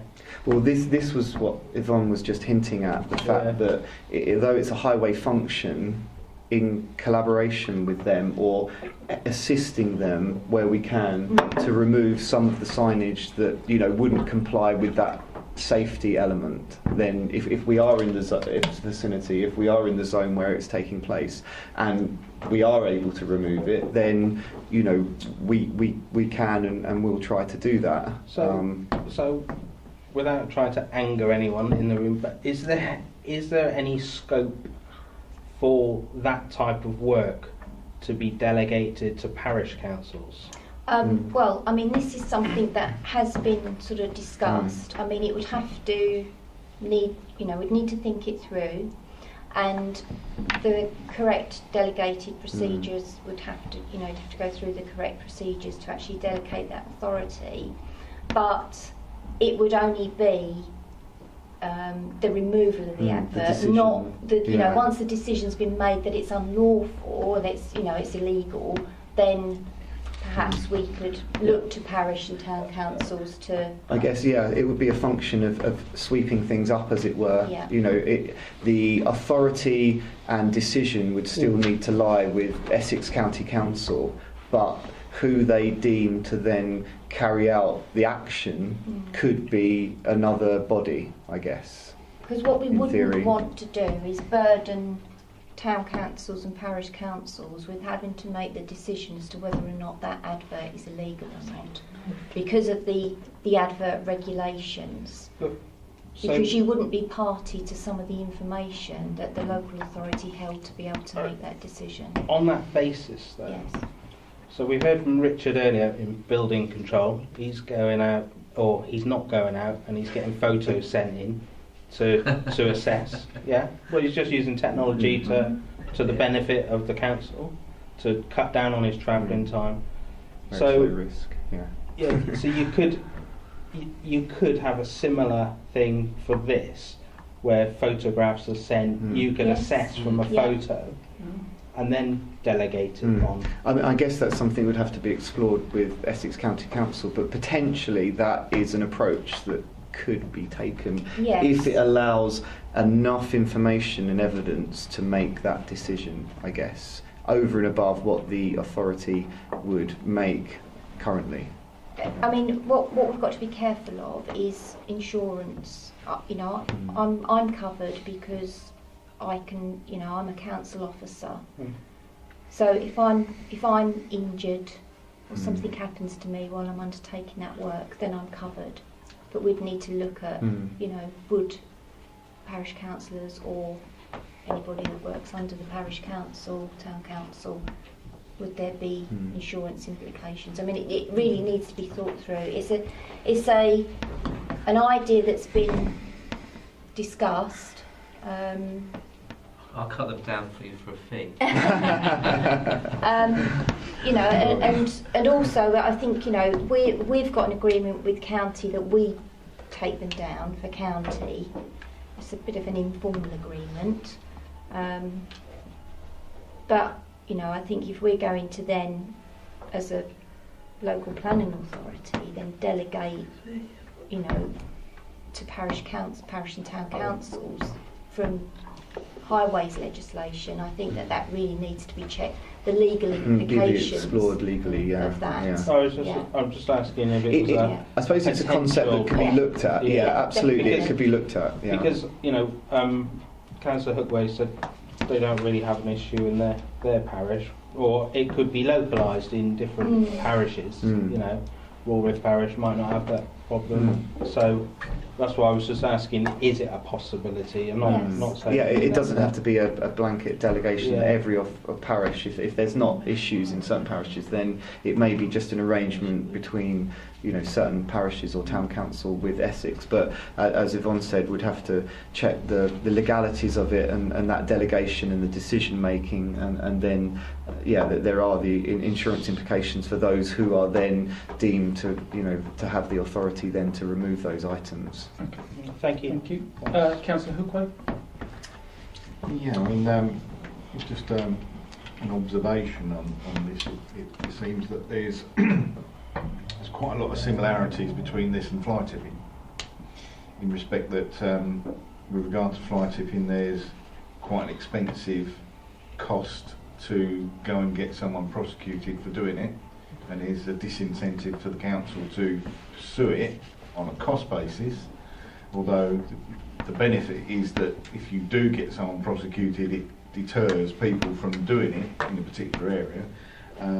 The other aspect is that it might be localised to particular areas, and the other thing is that one incident tends to mean that it multiplies when, if you, like with fly tipping, you get one incident fly tipping, it's not dealt with, it multiplies because you get more people using the same site. And a similar thing with this, it would seem that if you get one illegal advertisement, someone is allowed to get away with it for a period of time, it tends to encourage others to follow suit. So, is there anything that we can learn from the fly tipping issue that could be used in relation to how we deal with this matter? Yeah, I mean, fly tipping isn't my department. However, I mean, we do have, quite strong powers under the Town and Country Planning Act to deal with illegal adverts. If we can identify who the advertiser is, then in theory, if we had the resources, we, as a local planning authority, we have to give them notice that they're displaying an advert that's illegal. We have to give them 7 days to remove the advert. If they don't remove the advert, then in theory we can prosecute them. But, or we can say to them, we'll go in and remove the advert ourselves. But that's where the resource element comes into, because, I haven't got the resources on my team for somebody to sit down and research who that, where to send that to, because a lot of the time advertisers will just have the name of the company and a telephone number, but to correctly serve that letter, that formal notice, I need to know I've got to serve it on all interested parties, so that sometimes can be the advertising company, the business that's being advertised, and then potentially the landowner. So I've got to do that research, I've got to send that letter, I've then got to, for it to be an effective process, I've then got to diary 7 days' time to go back and check whether that advert's been removed or not. It's a very simple process, but as Matthew indicated earlier, we've got limited resources and we've got some real serious breaches occurring in the district that I've got to prioritise the resources to. Can I ask something? There might be another similarity here. If someone is prosecuted and fined, that money does not come back to the council, I presume. No. And in the same way with fly tipping as well, in the same way that is dealt with, someone's prosecuted and fined for fly tipping, the money that they are fined does not come back to the council. So you're spending time, money, resources on something that you do not get something back into. Yes, there is an option, because displaying an unauthorised advert is a criminal offence, then we can, at the time that we go to court, we can actually apply for a confiscation order under the Proceeds of Crime Act. Okay, so basically that will enable us to recover all the financial benefit that advertiser has achieved from displaying that advert. If we say, it can be proven, and we can access, we have to use a financial investigator, which we haven't got the authority, but we potentially got access to somebody at Chelmsford. They would then delve into the advertiser's financial records, and if we can demonstrate that by displaying that advertisement, that company has generated, say, an additional £10,000 worth of business by displaying that advert, then in theory we can apply for a confiscation order to get that £10,000. We don't get all of it, we get a percentage of it. But there is an opportunity for it to be... So have you ever exercised that opportunity? No. Right, okay. Yeah. Councillor Stanley. Thank you, Chairman. Just two things that come to mind. The first one is it's A-boards that are on the pavement, are in the way of pedestrians, and with the council and the highways, Essex County Council, surely you can have a budget between you that would actually empower those signs to be removed. As for the signs that are on railings and that sort of thing, I would think that if they're inside, there's not much you can do about it inside that property, rather than outside, because if they're outside they become on the highway, and if they're inside they're in public land. And although you've got jurisdiction onto the signs, we already know that the one at Fairglen, where the council had several attempts at reducing the sign, it's still there, and it has been there for years. So it's not those signs I don't think that the public, especially Rayleigh, is concerned with. It's the signs that are the A signs that are out in the highway, and because of that, if the council was to make just one attempt and take that person, whoever it may be, to prosecution, it would then give others, oops, perhaps we shouldn't be doing that.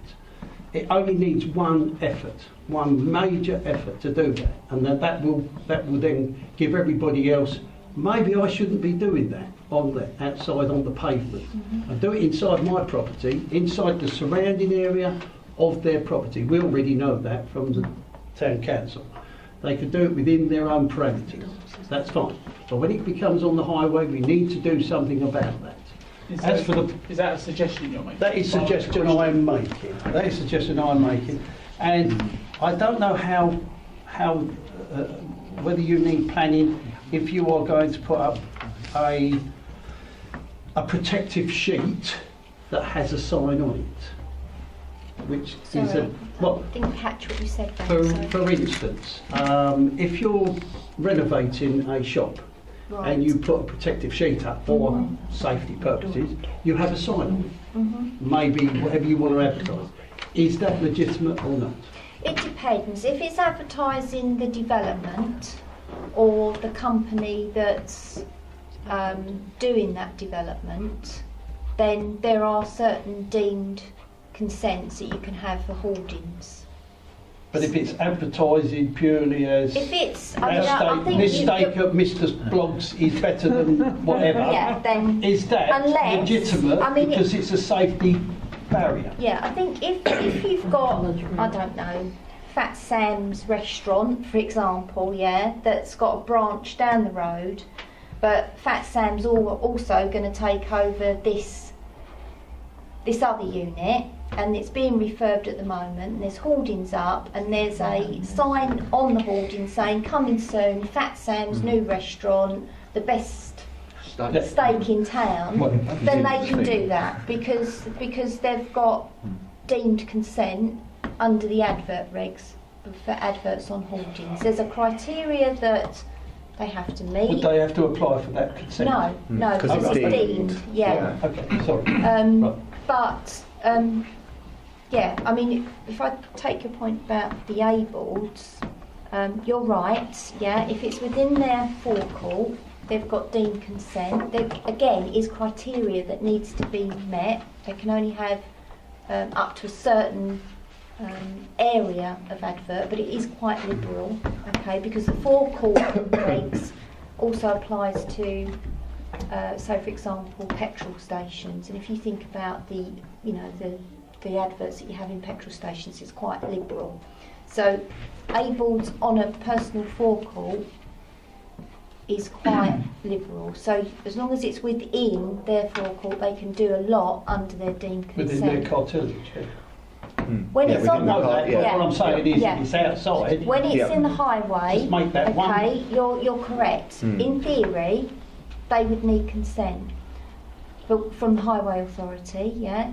But what the Highways Authority has done, they produced this document in 2013. I don't know if members have seen this. No. Okay. So basically, this is Essex County's policy on A-boards. Okay.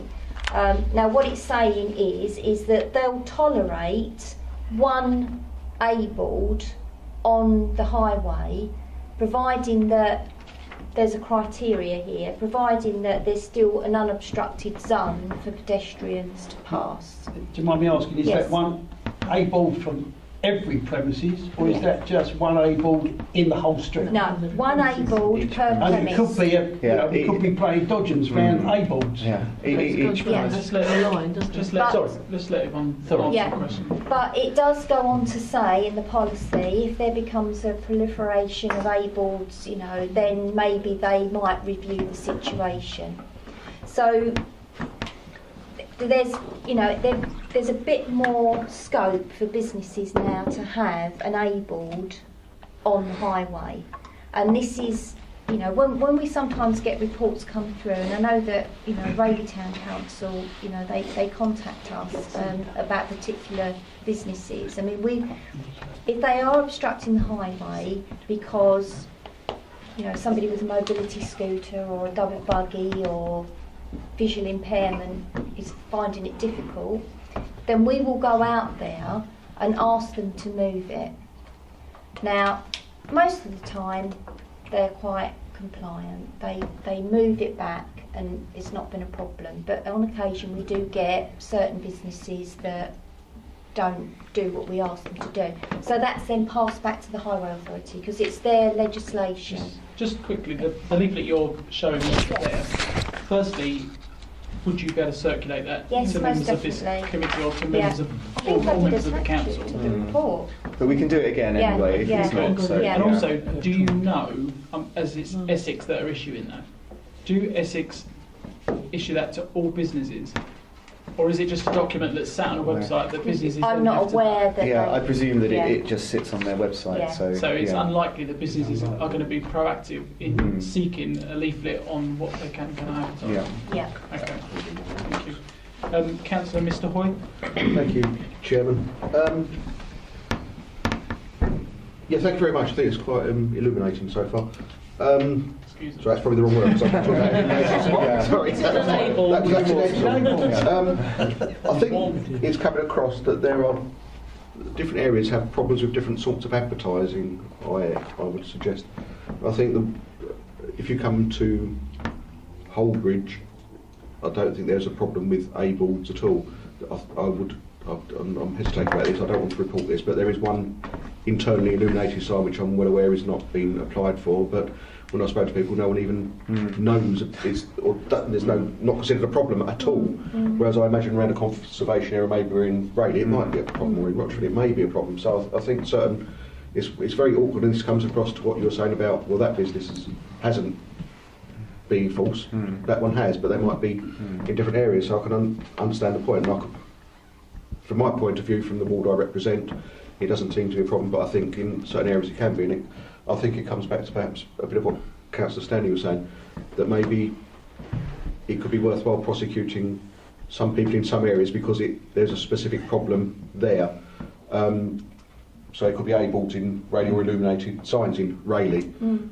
The one I would pick out, which I know I've spoken to you about before, but not for some years, is Fairways Diner. And the land there opposite the Rayleigh Club, where there is a a lot of signs, out, of which I believe one has planning permission, or did do a couple of years ago.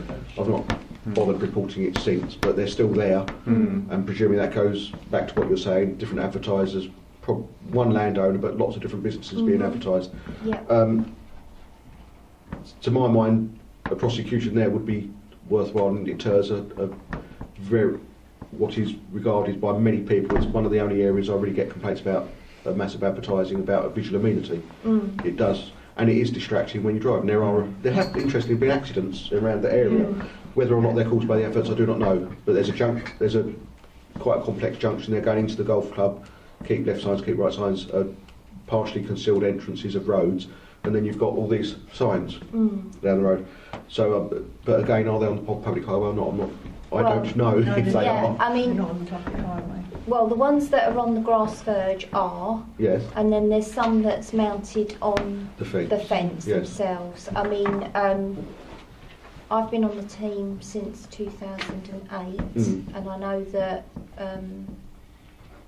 councillors have been very vocal about the adverts at Fairways, at least since 2008. So I would imagine that, unfortunately, although not all, but some could actually now we won't be able to take any That's action what- against them. The question was, is there a time, planning, is there a time limit on Yeah. adverts as well? Yeah, there is. It's 10 years. So 10 years, Yeah.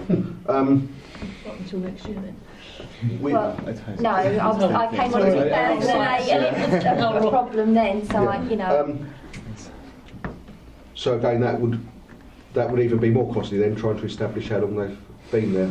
and trying to, It's if a they piece said of work that we evidence, can it would then do, be but very it's the difficult. resources. I mean, obviously, what I have to weigh up is, you know, we look at the council's business plan, and it's all about doing what our community, members of our community, want us to do.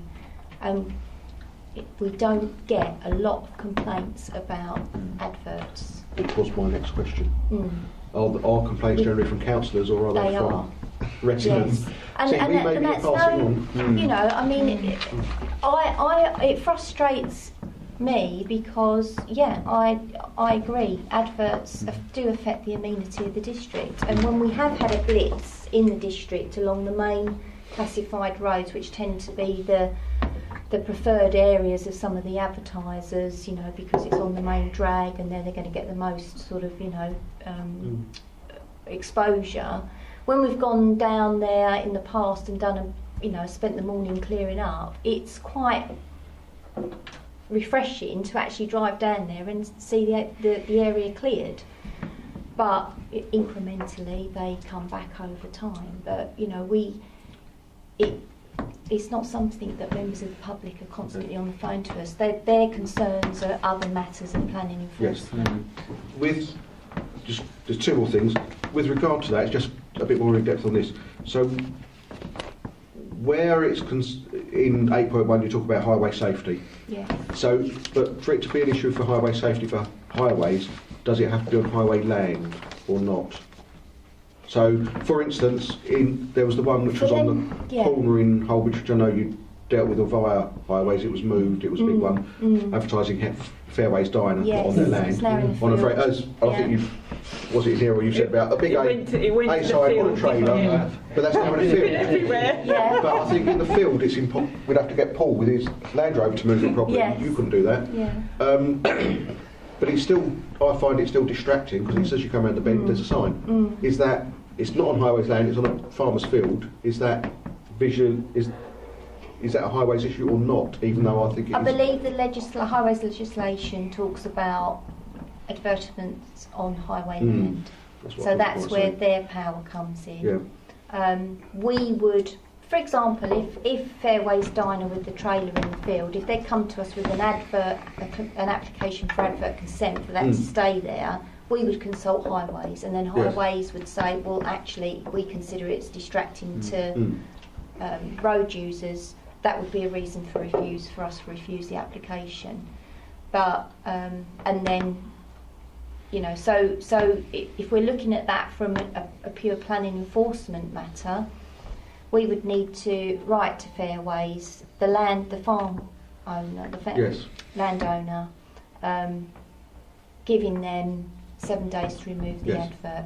Quite a simple process, as I said, but it's, you know, while I'm doing that, or one of my officers, well, I've only got one, while the other officer's doing that, we're not dealing with other matters that unfortunately demand. Yes, no, you know. that's answered the question. Just the last two now. With moving on from what Councillor Newport was saying about other agencies maybe helping you, such as parish councils. I understand that the highway rangers may now be under slightly more control from the district council. Highway rangers are on the road, around the road network, doing other work. Would it be possible to give them, if they are signs which shouldn't be there within their area they are working, the powers to remove them? They would be officers of the council. Well, I don't think they're under our I don't know if they're under our control yet or not. I think it was I'm getting told they're going to be. I think it was suggested. I don't know where we are with that. I think we'd have to they're not under investigate our where they sit before we could explore but that. Again, they're being Essex Highways at the moment. Yes. Again, it's something that we could explore once we've established. They are the officers that would take the adverts down. Yes. If it's reported to the So it would highway be them authority. anyway. Yeah. So it's their inspectors. So we'll just wait to see what happens. It could be more interesting if they come under our, eventually do, even though it's been promised for about 5 years. Okay, just a final question, I suppose, is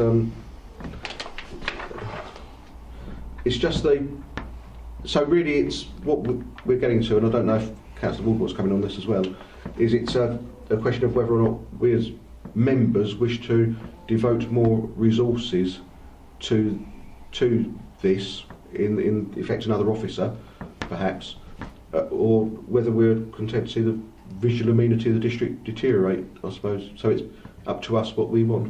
We've taken away an officer, you've said. So should we put an officer back? I guess I do remember when there was 1.5 officers. If I can just, just reply. We know in the report that it would cost £25,000. I think you all noted that. In That's the report. illuminated signs. Yeah. So as far as that's concerned, that will be down to yourselves as members to support that within the budget when it comes up. We all understand that there are budget priorities. We would like to think that some of the priorities within development are greater priorities than elsewhere, but we know that there are probably greater priorities that need to be looked at, and there's always has to be concessions made as we're going along. But at the end of the day, it's down to members ultimately to think, look, hang on a second, we want to see a nice tidy aspect within our district, and if it means that we can give a greater resource to our enforcement team, which actually has, the impact it would have on other items, I think, we've looked at the surface, we're scratching the surface here with A-boards and advertising. There are far more other very, very difficult items of enforcement that really do need to get support. So, I would like, members to actually look at supporting the concept behind that. What we've looked at, fair enough, is A-boards and advertising and the things that, as you say, the visual amenities that are going on, and how it really, the perception around, okay, no one can care about what's going on because nobody seems to be doing anything. We understand that, and we've talked at length with regard to how we want to go about this. That's why within this report it's given the opportunity for members to look at it and say, hang on a second, there is an issue here. We do need to support enforcement, but that's down to you. Okay, I think we're going to, if members are happy. Just to add to that, obviously in the report it's just a ballpark figure for a cost for a period of time for an officer. The on costs and what finance would be could be different for what officer that you would have, if it was a planning officer or if it was an officer who was carrying out compliance but not necessarily a planning officer. So there's different costs involved in the level of resource, just to put that out there, and that was just kind of a figure that was taken into account if you look at 7.2 to look at a 6-month period of review. So, could I just say something on that, please? Very quickly, I've got one more member. It's just very quickly. Speak, so. It was just the point on the illuminated signs. I did try and make that perhaps it's not necessarily a full district one you need, because I don't think anyone in Holbridge cares about illuminated signs. We don't have a conservation area for a start. So, but perhaps Raleigh they do, maybe Rochdale, maybe Greatland they do, but I think it's perhaps could be more targeted to conservation areas, maybe, if that's where the issue is. And I think that's where it could be more targeted, is what I was thinking. Thank you very much. Councillor Mrs. Hoy. Yeah, I just wonder, is there just 2 people in your team, is that what you're saying? There's me and one other. Right, so 2, but you don't just do with billboards, you do enforcement, is the whole plan. It's a full sort of spread of enforcement actions that they take. So, I mean, that's the thing, that's kind of what sort of alluding to at the start. There's the visual effect, the amenity, and that's something that members of the public see, and the perception that the chair was talking about. But there's a lot of other functions that the enforcement team carry out, and significant breaches of planning, which Yvonne spoke about earlier, during the committee. So, it's at the moment, the priority and what planning should be doing is making those decisions about what the priorities are with the resource in the public interest. And I guess, that's the balance that's got to be taken between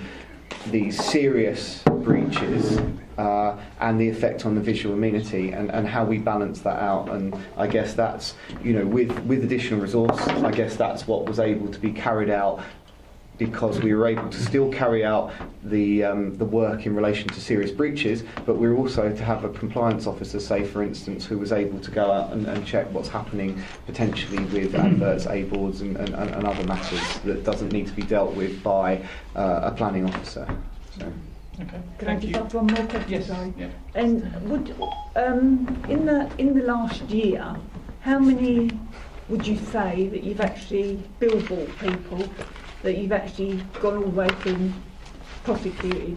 Have you Okay, so prosecuted any? what tends to happen is that we threaten with prosecution, and then it gets to the point where we say to them, right, we're passing it to our legal department to prosecute, for them to initiate prosecution proceedings, and then all of a sudden we get compliance.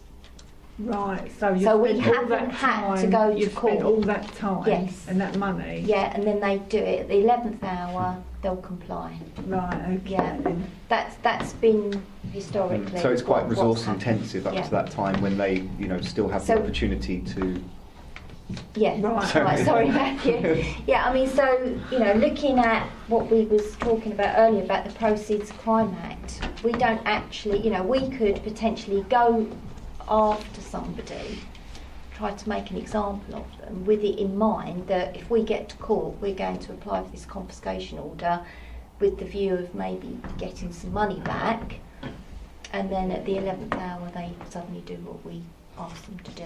They remove Right. the advert. Okay, yeah. So that's I the think question. I'm conscious of the time. I do think we have to cover this to quite a degree. Just if I can just finish by asking just a very couple of quick questions, if I can get some kind of shortish answers. Yes. Do you know the average cost of prosecution? I don't. No. No. No, Okay. but I can speak to our legal team and they can. Just to reiterate from Councillor Mrs. Hoy's point, what you're actually saying is you've not made any prosecutions. We've not had to. No. Yeah. So you've not had to make any prosecutions, and we've never actually pursued anybody, as you mentioned earlier, about how we can get money back by fines. Proceeds of crime. Proceeds Yes. of crime, yeah. Yeah. And we've never gone No. through with that either. No. Okay. Sorry, Chairman, did we get an answer of how many we've put in action for prosecution? No. Which have then complied? This year, I think possibly 2. I think. Yeah. Okay. Okay. Do you have an average time of how long that takes, the procedure, just so the members have a better idea from a complaint being made? One particular restaurant in Raleigh High Street, they put up a board, put up a sign across their shop. It was on a listed building. It was illuminated, and we probably spent about 6 to 8 months We all know what restaurant that is. going round and round and round. And is in that an circles. average time? Yeah. Okay. Yeah. Thank you.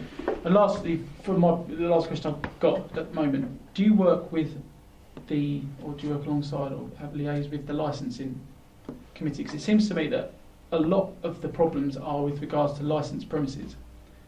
And I'm intrigued that these premises are the ones that put the adverts out. Why is that not being followed up with regards to if the complaints are being made about a licensed premises use of advertising? Surely there's a crossover with licensing. Well, we do work with licensing. We haven't. I mean, I don't know the licensing legislation. I don't know that the licensing legislation requires them to have consent for their advert before they're issued with a But licence. I'm not quite before sure they're issued how with a that- licence, could there not be a restriction put on what they can and cannot advertise as part of their licence? I suppose potentially, but Advice. it's I don't have I don't know. I don't have knowledge of I don't know that. the But whether legislation. whether there is the ability to put in restrictions, I don't know. But perhaps there is. But we don't have knowledge of that to pass comment on. Yeah, I think what we need to be mindful of the fact that as an authority we're always trying to convey the fact that we're reasonable and we're not. Although they're doing something that they need consent for and a display of an unauthorised advert is illegal, we have to be careful that we're not hindering business. So, it's a balancing act. For example, yeah, if I can just explain, if we've got an advert over a business premises that isn't authorised, we may allow them to retain that advert while they're applying for consent. Another situation where it's not on a business premises, we would, if they wanted to apply for consent, we'd insist that they remove that advert while they sought that consent. But if it was actually on the business premises, we may, because of obviously not wanting to hinder their business, if you like, then we may allow them to. It's a discretionary thing. Okay. Is it a quick question? 'Cause I do On want the back of what you've just said, Yeah. in relation to licensing, how this fits in with this, I think. I mean, an example might very well be if someone wants to have a licensed premises that's in a semi-residential area, and the licensing may be quite restrictive because of the surroundings. Now, if someone's got a license for carrying out, whether it's a bar or something like that, if they then suddenly start putting big, bright, illuminated signs and stuff like that, that would potentially breach their licensing arrangements with the council, as well as on the planning side of it. So I think there is that crossover potentially in some areas. I mean, we get notified when a licensing application comes in. We get notified, so it's sent through to us. So I mean, I think my question and Councillor Hook, are you or will you perhaps look into liaising with licensing with regards to some I of the mean, issues? as I say, we are notified when a licensing application is made. It's sent through to us, and if we do have any concerns, then we get that opportunity to be able to So if a respond complaint back. if a complaint is made to you Yep. about a licensed premises that is perhaps blatantly advertising something they shouldn't be, Yep. are you liaising with the licensing or the people who have granted that licence and telling them that they are breaching their Well, licensing no, order? we're not at the present moment. We would just deal with that as a case. Because maybe the threat of a licence being removed Yeah. would We act as can a better certainly explore incentive. whether or not they've got the scope to be able to do that. Yeah. Chair, can I suggest that you speak to the licensing committee and ask them if what Yep. legislation their legislation covers in terms of the controls on that. Yes, I think so. Is it? Very quick. I'm on the licensing committee, and when they do come up with licensing, they do actually tell us what boards are going, and we can put conditions on that anyway. So so it would be a good idea if the two did actually talk to each other on certain things like that. So, sorry, what do you Well, say? so we're on licensing. Yes. So if they come up for a license or an appeal or anything, and with Jan Fowler, Yes. then they will actually tell us, and Diane's been on this as well, haven't you? They will actually come up and turn around and tell us what they're putting on, aren't they? Yeah. On the boards, and we can say yes or no, if we agree with it. So if they then put up a dirty great big sign, it can then go back to licensing Right. to say Okay. you revoked it, what we've actually agreed. So you can put like a condition on it. Yeah. Like So they would on you stipulate. well, they will tell us, and then we can. And licensing have taken people's licences Yeah, away because of that. because of that. So if it's a licensed premises, as people have said here, Yeah, so it would be worth talking to Jan Fowler on this. yeah, because Maybe. has that taken place in relation to I don't want to go other into that advertising as well? So I mean Sorry, that'd be an members. interesting thing to understand. But we can explore that anyway. Yeah, as so it well. might be something to explore, as it's already just been brought up by other members. Yeah. I mean, I suppose the reason I'm raising it as a slight concern is that is there an interpretation of the licensing committee It would giving be- I consent can- for the advert? Can I Yeah. suggest you Where it's speak planning with consent. Jan? Where it's actually a Take- planning Where it's a planning consent. consent, Yeah. yeah. So I'll speak to Jan Fowler Yeah, about thank it. Yeah. Yeah. Okay, members. I think just to kind of wrap it up, I think from my point of view, I think I probably do speak on behalf of quite a few other members. I hope I do anyway. Yeah. I go back to the first issue I raised about perception, and I think it needs to be appreciated. There's a perception, I think, of members of the public that their neighbourhoods are becoming quite cluttered with unwanted adverts and such like. I think there's a perception of town and parish councils that they're not really being supported in their endeavours to have them removed. And I think there's a perception from those that are advertising that actually it's highly unlikely they'll receive any serious form of enforcement. And I think perception is a very difficult thing to tackle. But I think that is, at the moment, your main problem. And I wondered whether or not you've ever considered I know that Rochford District have previously run particular campaigns. Have you ever considered running a campaign that targeted at businesses, perhaps reiterating the fact that actually enforcement is something that's taken quite seriously?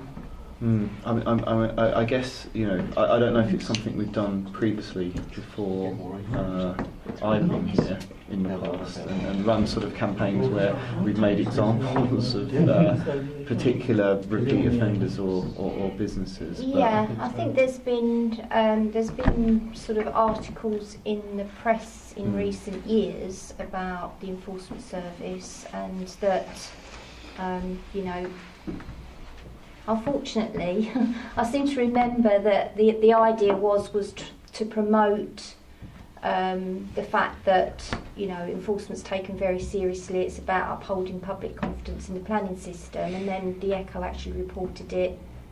But perhaps, if it's made too sterile, it's not going to hit home. I mean, if the authority, if Rochford District Council, which I'm assuming they do, at some point would write to every business in the district other matters, I don't really see there would be much in enclosing a leaflet or something from them, just reminding them, perhaps. What, just in their something maybe to non-domestic consider. rates Yeah. bill or something? Just so they're aware of yeah. Yeah, It's certainly something you can do, Okay, I was just going to say, this is to Eva. Is it a question? And No, it's just to tell her to say, keep taking the vitamin pills, because without you, we'd be lost. It's not just me, it's talent as well. Okay, talent as well. Tell her to keep taking the vitamin pills as well. There are a couple of recommendations to note. The first one to note that the approach that's been taken by officers in relation to advertisements and their interrelationship with the work, jurisdiction and responsibilities of Essex Highways, which I think we've probably covered and can note if members agree that, we'll note that. And to note that there are always competing priorities for the enforcement team with the resources available to carry out this essential planning function, which I think to note. Bear with me 1 second. I think as well, one thing that's come to light this evening, again I'll be guided by members, is that this area seems to be, to me, extremely understaffed and under-resourced.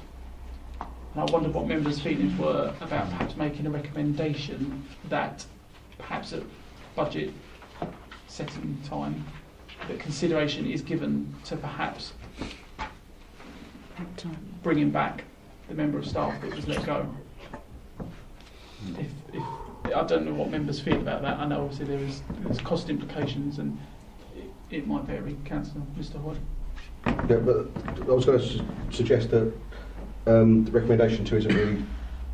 I wasn't really happy with recommendation 2. It's similar to the one on the previous one anyway.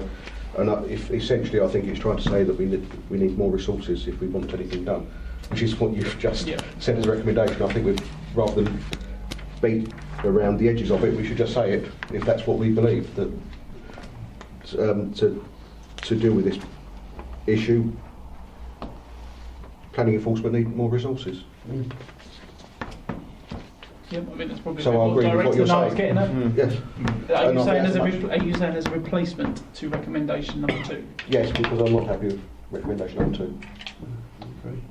What do other members think?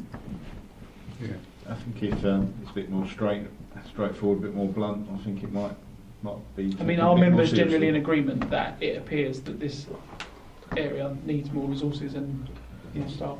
Well, I'm suggesting rather. I'm not suggesting we say more staff. I'm saying if this is to be addressed, more resources will need to be directed. I would agree that obviously it's not something you can just pluck money out the air, and I know we're all aware that money's short and priorities have to be made. But I think as a review committee, the least we could do is make a recommendation that consideration is given to additional resource. I'm happy with that. Give consideration. Agreed. Is that okay? Yes, agreed. Okay, thank you very much. Whether you get it or not. Can you work 7 days? I do in my mind, unfortunately. Yeah. Again, you are more than welcome to stay if you want to, but I'm assuming at the time you probably need to get off. Thank you. Thank you We for will be coming. part. Thank you very much. No, we can just stay for the next item. Okay. Oh, that's your man, yeah. Yes, yes. Very quickly now. Is that okay?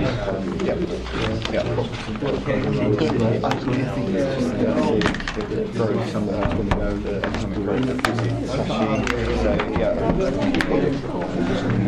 economic growth, the property was.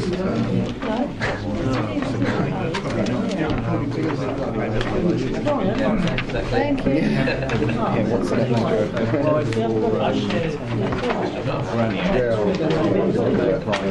Have you heard that was approved? That's common, isn't it? Buildings which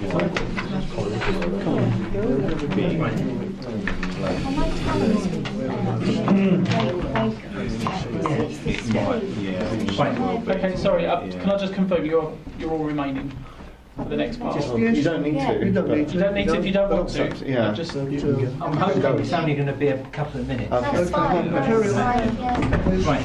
so, We only have one item on the key decisions document, the economic growth strategy, which is due to come to the December executive. And the reason I asked Matthew just to stay was just to outline a little bit more on it. Yeah. Okay. Yeah. Well, we haven't had something in place like this for a number of years, so it's an early stab, I might say, at how we want to develop a growth strategy. We're looking at it as a live document that we will develop and update as those different areas and sectors that we're looking to develop as a district become more apparent to us, I guess, as those elements are explored and how that relates to how we develop the local plan and those land uses that might be appropriate to allocate for various sectors. But it's kind of understanding the sectors that the authority has that are growing at present, those that we would like to attract to the area to diversify the economy, and also looking, at how at ground level we can help existing businesses. So at the moment it's a work in progress, but and as I say, it's kind of a live document in the sense that we'll be developing and seeing as an iterative process, but we want to ensure that we're supporting business and we're developing the right sectors as we go forward, and that's the intention of this strategy. So. okay, Councillor Mr. Hoyle. just very quickly, I'm trying not to keep anyone very long. What sectors do you want to attract? Well, I guess we don't want to necessarily compete with other authorities in South Essex if we're looking as a whole, because some look at logistics because of their location, as Basildon is. At the moment, the business park is coming forward, and that's looking at sort of high-tech manufacturing, those areas, developing sort of Science, medical and technology? Yes, yeah, I guess, Sorry, I'm looking at a business plan. Yeah. So, I'm trying to make sure that's within it still. Yeah, those are the areas, those are the key areas, And they still obviously. are key areas, and they are they still the haven't key dropped off. areas, yeah. Sorry. And looking how we, maybe diversify rural economy and things like that, because, we have different functions within the district. The key function is obviously the business park and making a success of that. So alongside our existing businesses and their functions, that is a key area for development. And that's not only sort of a key desire for Rochford, but Southend and others, because of the connection that we have in relation to the airport as well, and what we can make of that. Okay. Thank you. But as I say, it's a work in progress at the moment. Thank you very much. Is that all on that? Yeah. Item? Okay, then. Again, you have the opportunity to leave, or you can stay for the last agenda item, which again I don't think is going to take very long. Oh, that's not. It You can stay. It's All just right. about the work plan for the review committee, that's all. On the work plan, obviously, because Sanctuary Housing couldn't make it tonight, I'm going to move them to the December meeting. Members might remember that we asked residents for suggestions for January, and we had the social media and council's communication process coming to that meeting. I'm just waiting for confirmation from the resident that he'll be able to attend that meeting. And then obviously building control will move to June. Is that okay with members? Yeah. Okay. Thank you very much. Closes the meeting at 9:36.